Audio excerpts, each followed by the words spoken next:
Welcome to Epic Begins with One Step Forward, the podcast that reveals how to plan, achieve, and enjoy the journey of creating epic results in your life, business, health, and relationships.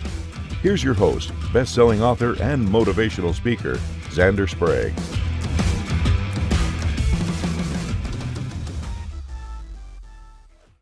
Hello, Epic people, and welcome back to another exciting episode of Epic Begins with One Step Forward. I'm your host, Xander Sprague, and boy, howdy, do I have a good one for you today.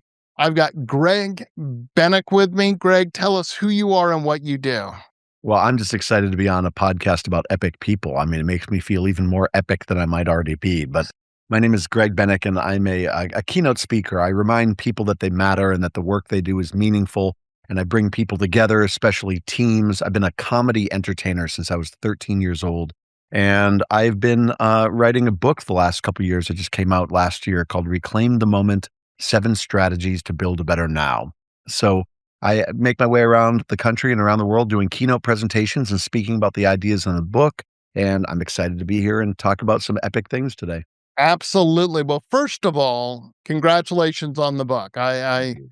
I know how much effort goes into a book, and it's always kind of rewarding when you put all that effort in and then you're like, oh, and there it is. And you know what's interesting? There was 2 levels of reward. So in case anyone's ever been interested in writing a book, the work is overwhelming and it goes on for months and months and months and months. Sometimes beyond a doubt.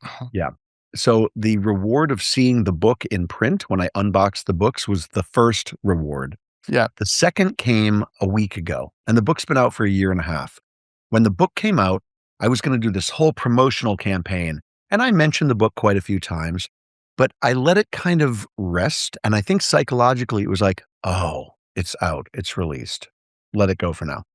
And recently I was talking to somebody who said, you know what, make every day for the rest of your life a book launch day. And I said, oh, wow, okay, I'll consider that. Well, I had to do a keynote in Michigan last week. And in preparation for the keynote to satisfy specifically what the client wanted, which was ideas from the book, I revisited my own book. And in doing so, I went, oh my gosh, this book is great. Like, I love this book. So all of a sudden it was like this second, like revitalized moment or energized moment of realizing the epicness of this book. And now I'm excited to promote it and get it out in the world. I'm just doing things my own way, you know? Absolutely. And look, Greg, let me tell you, I've come out with 3 books. I'm working on my 4th right now. And I've said this on the podcast before, but I think this is true. When my books came out, I actually didn't want to open the book for about 3 months because they don't tell you is the writing the book is challenging. The editing process is, I think, twice as hard. And what you have to do is, I had read like my epic book 6 times in like 2 months, because you do edits, your proofreaders go through, you say, correct this. Then you have to go back and make sure that everything got corrected. You're reading it all the way through to make sure that it sounds the way you want, that you didn't miss something. And like anything, if you read the same book 6 times in 2 months, you're like, I need to walk away from this for just a moment because I know what I said. The other thing that happens is inevitably all of this huge team I had, we missed a period or a comma or an or something that afterwards, when you, as you said, you go back and go, wow, this is really good. I like this. Mm-hmm. And all of a sudden you go, oh, we missed that. And then you're like, how did we miss that? Why? Because you all know what it should say. And psychologically, if something's missing and there's an missing or a the or something, you know what it's supposed to say. Your brain just puts it in there. Mm-hmm. That's right.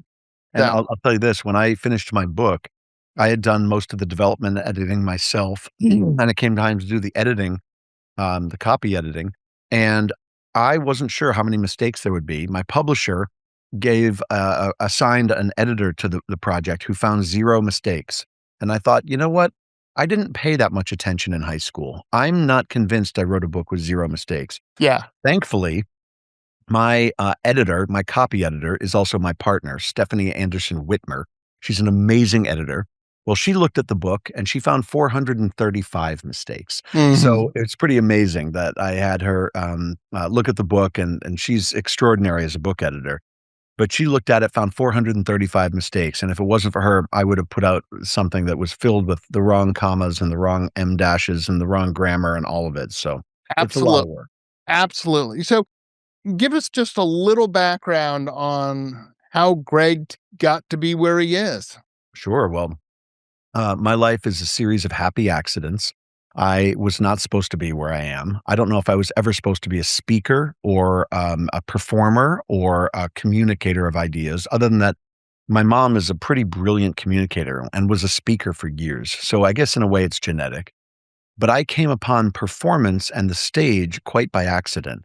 I wanted to be a coin collector and a coin dealer. And while I'm still interested in coins, I signed up for a mini course that I created at my junior high school when I was 12 years old. And we had mini courses after school on Wednesdays for an hour. You could take gymnastics or art or what have you. And I wanted there to be a coin collecting class. So I pitched the school on there being a coin collecting class. They challenged me that if I found someone to teach it, they would add it to the roster of classes. And I did. And I signed up for this coin collecting class and sent in the permission slip to the school that the school secretary would then navigate all the permission slips Right. and assign classes to students. And she accidentally signed another student up for the coin collecting class and signed me up for a juggling class. Oh, wow. Well, I was devastated, but I walked into the juggling class the first day, and there was a young boy in there juggling 3 baseballs, and I looked at him, and it was like a light went on in a dark room, and I said to myself, as soon as I saw him juggling, that's what I want to do for the rest of my life. It was immediate. So I was on stage for the first time when I was 13 years old, performing professionally, and never looked back. And I combined juggling and magic mentalism effects with my keynote speaking still to this day in order to engage an audience. And I always tell people, I mean, if the last person you had in had a PowerPoint about the effects of risk taking, or I come out on stage and juggle a machete and talk about the effects of risk taking, which person are you going to have back next year? So Absolutely. yeah, I never intended to be where I am or doing what I've done my entire life. It was a happy accident thanks to that school secretary. Well, look at that. That is an epic story there, Greg. And you mentioned that at the beginning that you sort of did some comedy from a young age. So Yeah, I integrated comedy with the juggling with the magic, using audience volunteers in ways that were fun and made them look like heroes. And I still do that to this day, meaning that my keynotes are engaging, but they're engaging in a way which is fun or funny for the audience, but not at anyone's expense. So got I'm it. always trying to communicate ideas and make it fun at the same time. It's just been a lifelong quest. Definitely. Look, I too am a speaker. I have been for the last 25 years and stuff like that. And I spent 17 years as a technical instructor. I taught people how to use software. So Which software? a whole bunch of different softwares. I work for different, startups and stuff like that. I Nice. work for big corporations and stuff, but I seem to have a knack for understanding some technical stuff, even though I don't have a technical background. I majored in history and psychology, and yet I spent 22 years on the tech side. I had jobs, Greg, that I should never have had. That's I got hired to work on the Unix help desk on the fixed income trading floor at Fidelity Investments, and I didn't know what Unix was. that's So so good. I so the love it. story but for me, I sit there and go, it's funny. They asked me, and for those who don't know, Unix is like an operating system. It's very powerful, but at least in the mid 90s when I was doing this, it was all command line, which meant you had to put in the whole entire line of C:/CD, like you had to tell it exactly what you wanted. There was no icons, Right. It for you wasn't to an hit. easy user interface. Yeah. And I was asked in the interview if I knew what Unix was, and I didn't, but I knew what a eunuch was. So I said it was 2 emasculated men from Rome. That's and they hired you? I did. I got hired. That's amazing. And the point of the story, Greg, is you talked about happy accidents and stuff like that. First of all, working on a help desk implies that I know this well enough to help someone else. Right. But the point is, I believe that I can do anything, and I'm not afraid to fail. And I think that's an important message for people, which is, if you have an opportunity and it looks interesting, even if you're like, I do not have the skills, so what? Are you able to learn? I was able to learn. The first 6 months I was there, it was like fire hose learning. I was there with Unix for Dummies, trying to figure out how to do my job. But I did. It's essential. I mean, there's a chapter in my book about how fear of success sometimes holds people back, even more so than fear of failure. And fear of failure is obvious, right? We're afraid that something's going to go wrong, so we don't even try. But sometimes people don't try because they can't imagine what would happen if they succeed. Meaning, let's say I want to learn how to play guitar. What happens if it actually goes well? Well, then what do I do with all these other activities I've been doing my whole life? Yeah. What if I try to connect with somebody? Well, what happens if they say yes? Then what do I do with my solitude and isolation now that I'm connecting with this new person? Yeah. Fear of success. And I always talk about leap into the dark. Like, we have to take a step and leap into the dark and see where it leads us. Yeah, let me put it this way, because when I work with people about their epic dreams, those things that we say, someday I'd like to write a book, run a marathon, whatever, right? Oh, I'll do that tomorrow. I'll do that. And it never happens. Tomorrow never happens, right? And I'm like, no, just start doing it now. My own life is just a series of examples of things that I'm like, I've always dreamed of doing it. I'm like, well, why don't I go do it? Why not? Why don't you? Yeah. And what happens is people go, well, I don't have all the answers. I don't know exactly what to do. Right. So I'm all about, I guess, the psychologist in me says, let me put it into terms that are very understandable. Kind of, in my book, I call it the pizza analogy, which is you eat a pizza one slice at a time. Unless, of course, there's an adolescent boy around, at which point you eat as fast as you can, because if you dawdle, there will be no pizza, because that adolescent boy will have eaten it all. But that's right. There's a great book called Bird by Bird, which is along these lines too, where it's the author talks about being a young person and their parent coming to them on the night before a report on birds was due. And the student had waited till the last possible minute and said, I have no idea how I'm going to get through this report. And the father says, you do it bird by bird. Yeah. And that's exactly it. Just one slice of pizza at a time, one bird at a time, one stone lifted at a time. That's what you have to do. You can't expect to be a virtuoso today. I'm a speaker coach for TEDx Perth, Australia. And when speakers come to me to be coached, and they're thinking, oh my gosh, what's my big idea? And how am I going to get on stage? And what do I do with my hands once I'm on stage? And how am I going to memorize this? Hold on one second. Let's start from the beginning and step by step. Yeah. Well, I mean, again, my whole book, Epic begins with one step forward. It is that one step. And the thing that I break down is I sit there and I ask people, and I'll just look, Greg, I'll ask you this question. I already know the answer, but I'm still going to ask you, which is, do you have all the answers to all the questions that you're going to get today? I don't even have all the questions yet. So exactly. And did that stop you from getting up this morning? No. Not at all. So I don't know. Like, I look at that and go, well, then why is whatever you're dreaming of doing, so you don't have all the answers? Yeah, right. None of us do. And yet we still move forward. And yes, the fear of success, also the fear of failure. You want to know what? The only thing you fail 100% at are the things that you do not try. You have to, we're going to fail. In fact, oftentimes when we fail, there's lots of learning there. Hey, that's not how to do this. As a motivational speaker, there's things that you've tried in your speech, and then you go, well, I've tried that in 2 speeches, and that just didn't go over the way I think it should. I think I'll change it. I did some stand-up comedy back in the day. And I learned when I did a comedy writing class, they're like, try a joke. If it doesn't get a laugh the first time, do it again and, sort of do some experiment, because it could just be the audience. When I was doing that, I was doing like open mic nights. They didn't know me yet, so I was usually at the end of the night, at which point the people who were still there were either had quite a few of the cocktails or were just comedically burned out. They'd sat through, like 15 other comics, some of who were really great and and I could come up and have just a really great set, but people just didn't laugh because they were just done.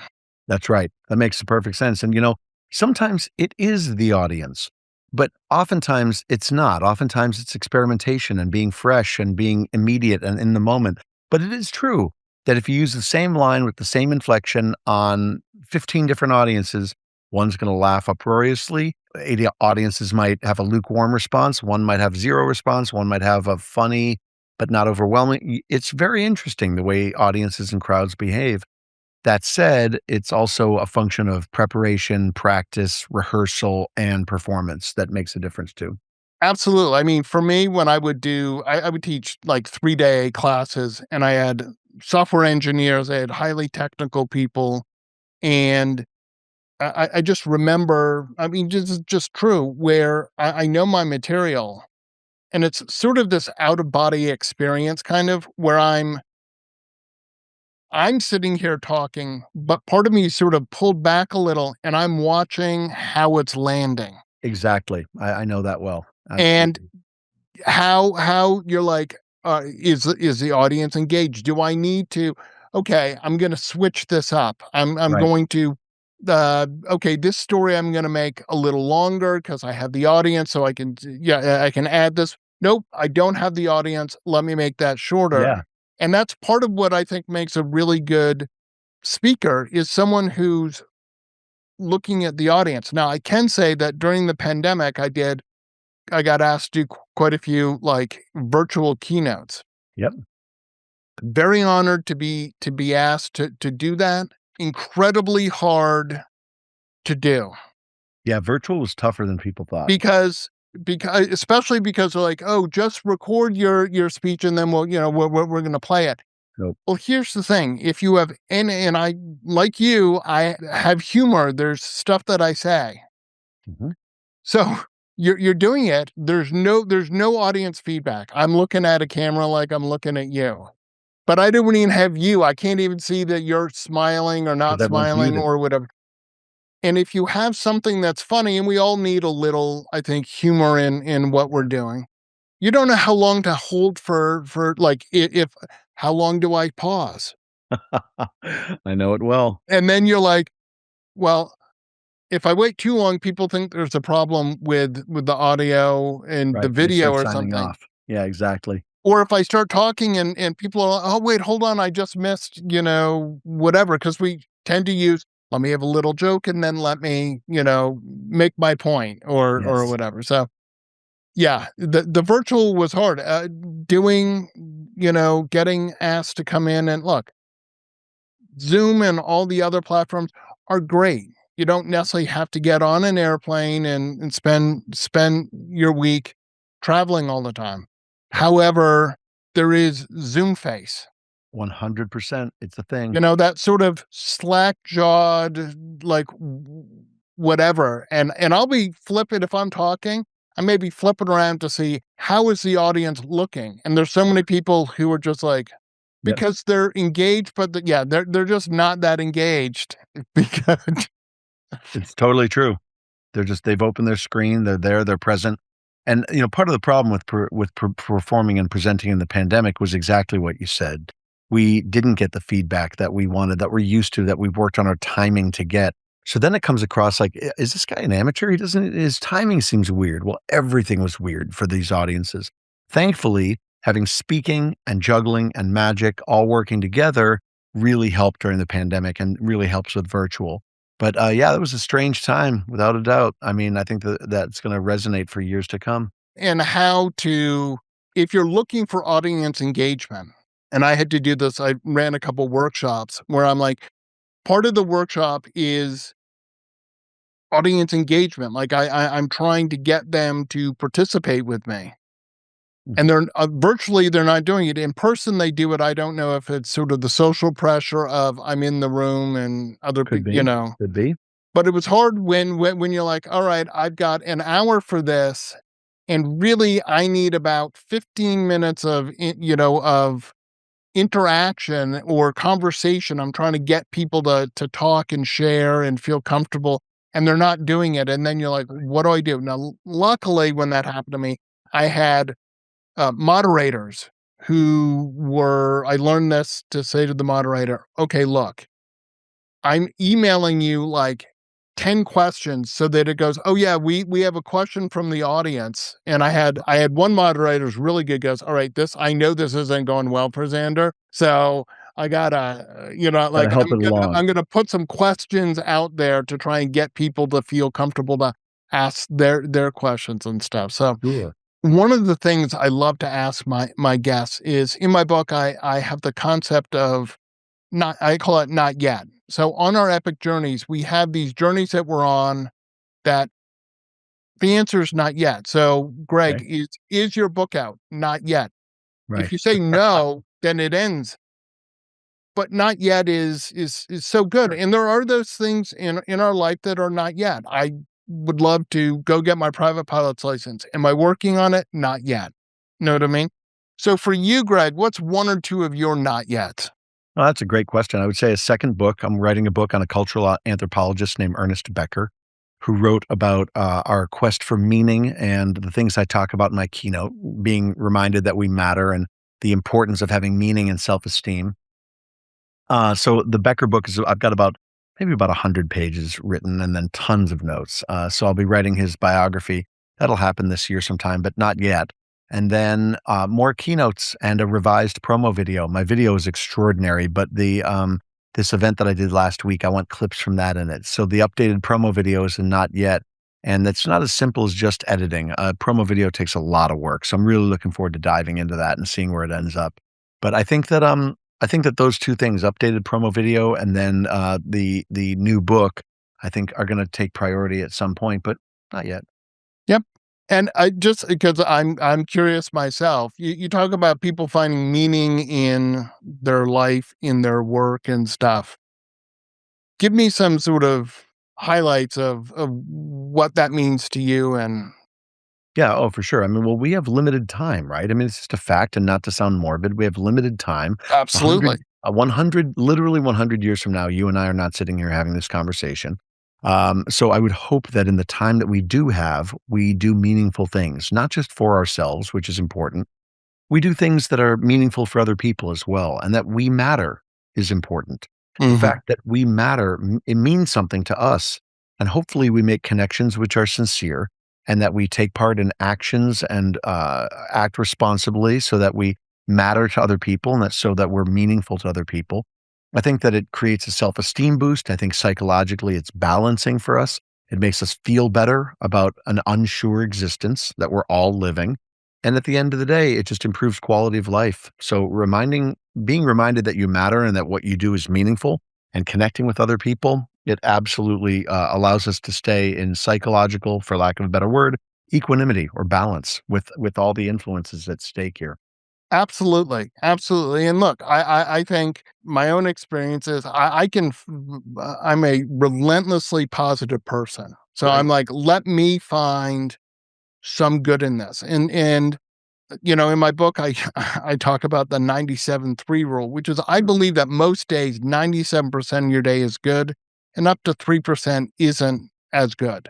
Now, Uh-huh. yes, we all have days where we have just a really bad day, and it's more than 3%.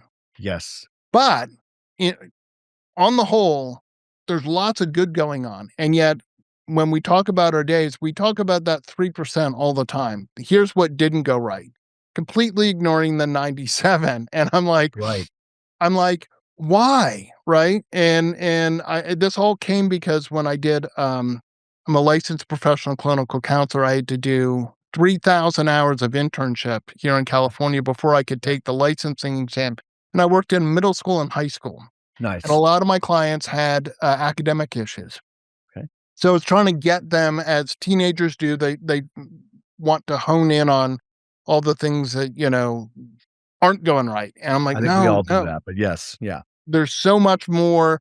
And so I asked them, and I love doing this to my guests. So, Greg, in high school, what was your least favorite subject? I would say my least favorite subject in high school was probably English because I Okay. spoke well naturally, but I wasn't quite convinced that all the rules around it were necessary. Okay. Got it. So if you got a 97 on an English test, how would you feel? Well, I would think that that would be pretty pretty extraordinary actually, because it was my least favorite subject. Absolutely. Absolutely. So you'd be excited. You tell your friends, you tell your parents. Would you be complaining about the 3 points that you didn't get? No way. Absolutely. So again, I go back to all of our daily lives. Like, why are you ignoring all the things that are good? That's Right. right. Good point. Here's and you were talking about not being morbid, but Yeah, I've said this before. We woke up this morning. That's a really good positive start. I that's a didn't plus. doubt that I would wake up, but you know, It's a plus. It's a huge plus. yeah, it's a, Yeah. And given the nature of our lives, which is, and I've always said this, human beings are insecure, frightened, terrified creatures hurtling towards an uncertain end. That's not supposed to sound negative. That's supposed to sound inspiring. So let's do some things. Let's live in epic ways that reflect what's in our hearts and in our minds and what we truly want. right. Let's go after the things that are meaningful to us, whether that's becoming a movie star or just, going to the grocery store and doing it well, whatever it might be. Let's really put intentionality. It's meaningful and Absolutely. substantial. Absolutely. And being knowing that the things that we want to do that seem big, bold, and audacious are not nearly as hard. They honestly, any of our epic journeys, that first step is not nearly as hard as you imagined it would be. It's essential. And, Everything relies on that first step. and I've run marathons. I can tell you that I'm focused on what's happening. In the marathons, they say marathon starts with one step forward, and it That's does. right. That's right. Like it's just left, right, repeat, and it's it's how we get through stuff. There's stuff Right. that I we agree with that. know it's just going to be a long process. You're starting to write that book. Mhm. You understand that it's going to take you time. That's right. It It's a absolutely will, without marathon, a not a question. sprint. Yep, without a question about it. It will. You gotta start somewhere.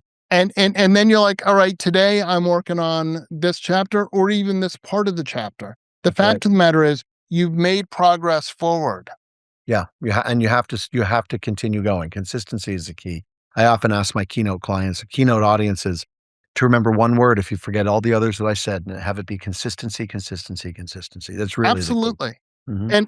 And also have some grace and gentleness with yourself. Have to. Sadly, the meanest person in each of our lives is ourself. I agree with that. The things that we say in our head about ourselves and who we are and what we're doing, if your best friend said one of those things, you'd be devastated. I And don't I yet yeah. we doubt ourselves. We have a committee that's telling us that we can't, we Mhm. shouldn't. And I guess I just don't listen to that committee too often because I keep doing things that I'm not supposed to be able to do, and yet I do it. I mean, the fact that I have written and published 3 books and I'm writing a 4th one is amazing because I'm a talker, not a typer. And if you asked me in college if I'd write a book, I'd be like, absolutely not. I hate writing. I wish through school I could have done oral exams. I would have killed it. I would have had the 4.0 because I knew the material. I just hated writing. So I wanted to get it over as quickly as I could. Yeah, I could totally see that. Absolutely. Without a doubt. So, well, Greg, unbelievable conversation. I I'm sure you appreciate and it. I could talk for another 3 hours and it would be great. But, trying to keep this, manageable for the listeners. How can people find you? How can they get a hold of you? Well, people can go to gregbennick.com, GregBennick.com, or you can find me on LinkedIn, again, spelling my name, Greg Bennick, or Instagram if you're so inspired. But any one of those ways, I'd be happy to hear from anyone anytime. Great. Well, Greg, I want to thank you so much for coming in today. So much fun. Thank you. I appreciate you. I'm glad we were able to coordinate this. Absolutely. And I want to remind everyone that if you're ready to begin your epic journey, go to epicbegins.com. And if you have an epic story, go to epicbegins.com and reach out to me and let me know, because I am always looking to highlight epic stories. And as always, remember, epic choices lead to the epic life that you want. Get your gift copy of the award-winning book, Epic Begins with One Step Forward, at epicbegins.com. That's a wrap on this episode of Epic Begins with One Step Forward with your host, Xander Sprague, best-selling author, internationally acclaimed public speaker, and licensed professional clinical counselor. To make your next conference or event epic, send an email to Xander at zander@epicbegins.com. Be sure to subscribe so you don't miss the next episode. Remember, epic choices, epic life.